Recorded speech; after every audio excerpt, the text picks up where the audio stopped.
जिस तरह से भौतिक जगत में तेज चलने या दौड़ने के लिए समतल जमीन की जरूरत होती है, उसी तरह से समाज का समतल भूमि है यम नियम।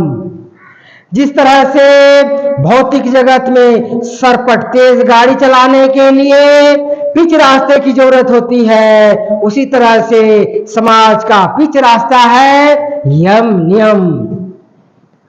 बिना यम नियम के सभ्य समाज का निर्माण नहीं हो सकता है। बिना यम नियम के समाज वो विकास नहीं कर सकता है जो विकास होना चाहिए। बिना यम नियम के समाज में वो शांति नहीं मिल सकती है जो शांति मिलना चाहिए। मानव समाज में वो आनंद रहने का नहीं आएगा जो आनंद आना चाहिए।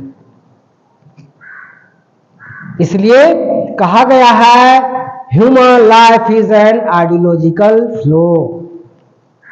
मानव जीवन आदर्शमुखी प्रवाह है। इस आदर्श के अभाव में, इस यम नियम के अभाव में व्यक्ति वो करता है जो नहीं करना चाहिए, वो खाता है जो नहीं खाना चाहिए, और व्यक्ति स्वयं अपने जीवन में कष्ट भोग करता है और समाज को भी कष्ट देता है। जो व्यक्ति जीवन में यम नियम का पालन करेगा वो कभी भी शराब, बीड़ी, सिगरेट नहीं पिएगा, मांस, मछली, तंबाकू नहीं खाएगा, चोरी चमारी जैसे असामाजिक कार्य नहीं करेगा। MAN मैन का तात्पर्य क्या है? M for morality, A for affinity और N for normality. M for morality, मनुष्य को, सभी को मोरलिटी का पालन करना ही पड़ेगा, तभी मनुष्य का संज्ञा दिया जा सकता है। मोरलिटी मतलब नैतिकता, और नैतिकता मतलब यम नियम, और यम नियम मतलब सत्य, अहिंसा, अस्थेय, अपरिग्रह, ब्रह्मचर्य, और ब्रह्मचर्य मतलब ब्रह्म की भावना में रहना। शौच, संतोष, तप, स्वाध्याय, ईश्वर प्राणिधान, इन सब यम नियम के पालन बिन एक सभ्य समाज का निर्माण नहीं हो सकता है। इसलिए सभी मनुष्यों को यम नियम का पालन करना अनिवार्य है। A for affinity. एफिनिटी मतलब आकर्षण, प्रेम, स्नेह। मनुष्य को सभी के प्रति प्रेम का भाव, स्नेह का भाव रखना ही पड़ेगा, तभी मनुष्य है। प्रेम मतलब सभी के प्रति, सभी जीवों के प्रति प्रेम, इसी को बोलते हैं भागवत प्रेम, इसी को बोलते हैं भागवत धर्म। इस प्रेम के अभाव में मानव जीवन का, मानव समाज का अस्तित्व खतरे में आ जाएगा, क्योंकि एक बार में एक पशु, एक जीव का ही हत्या कर सकता है, लेकिन मनुष्य एक बार में लाखों करोड़ों का हत्या कर सकता है। इसलिए प्रेम, शांति के राह को अपनाना ही पड़ेगा मनुष्य को। एन फॉर नॉर्मलिटी, यानी स्वाभाविक नियम का पालन करना पड़ेगा। स्वाभाविक नियम एक है जीवन धारा की गति। हम सब जानते हैं इवोल्यूशन ऑफ लाइफ में, जीव की उत्पत्ति में एक कोशिकीय से बहुकोशिकीय जीव का उत्पत्ति हुई, निर्माण हुआ। लेकिन सिर्फ एक कोशिकीय जीव से बहुकोशिकीय जीवों का निर्माण नहीं हुआ, अपितु साथ में मानसिक विकास का भी क्रम चला। यही कारण है कि जीवों के विकास के क्रम में अंत में विशालकाय जीव हाथी की उत्पत्ति नहीं हुई, अपितु चेतनशील प्राणी मनुष्य की उत्पत्ति हुई।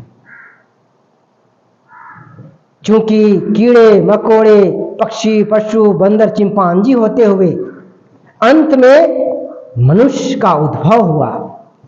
यही कारण है कि मनुष्य सबसे उन्नत चेतनशील प्राणी है।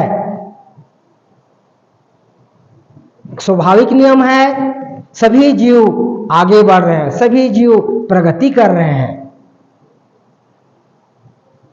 अतः एक प्रश्न उठता है कि मनुष्य के आगे का रास्ता क्या है, या मनुष्य के आगे का रास्ता क्या होना चाहिए।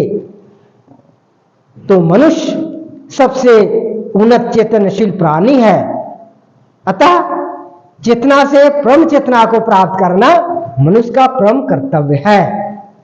इसी परम चेतना को प्राप्त करने का जो प्रयास है, इसी को बोलते हैं भागवत धर्म, इसी को बोलते हैं सनातन धर्म। इसलिए मानव जीवन का महत्वपूर्ण कार्य है पढ़ाई लिखाई के साथ साथ में चेतना का विकास। पढ़ लिखकर डॉक्टर बन गए लेकिन चेतना का विकास नहीं हुआ, यही कारण है कि शराब पीते हैं। पढ़ लिखकर इंजीनियर बन गए लेकिन चेतना का विकास नहीं हुआ, यही कारण है कि मांस मछली खाते हैं। पढ़ लिखकर बड़े अधिकारी बन गए लेकिन चेतना का विकास नहीं हुआ, यही कारण है कि घूस लेते हैं, असामाजिक कार्य करते हैं। या यूं कहें, समाज के सारे समस्याओं का कारण है चेतना का अभाव। मांस मछली खाना, शराब पीना ये रहीसी नहीं है, अपितु चेतना का अभाव है। और चेतना जगती है गुरु के शरण में। इसलिए आचार्यों के माध्यम से, आचार्यों की सहायता से सभी मनुष्यों को गुरुकरण करना चाहिए, गुरु के शरण में जाना चाहिए, क्योंकि चेतना जगती है गुरु के शरण में। जिन भाई बहनों का चेतना जागृत हो चुका है, जिन भाई बहनों को मंदिर मस्जिद में संतुष्टि नहीं मिलती है, वो सभी अष्टांग योग साधना सीखे और जीवन में इसे उतारे, प्रैक्टिस करे और एक दिव्य जीवन को अनुभव करने का प्रयास करे। इसी से उसका जीवन धन्यधान हो जाएगा और समाज का भी कल्याण होगा, समाज में भी शांति आएगी, समाज में भी भाईचारा आएगा, समाज में रहने का तभी असली आनंद आएगा। नमस्कार।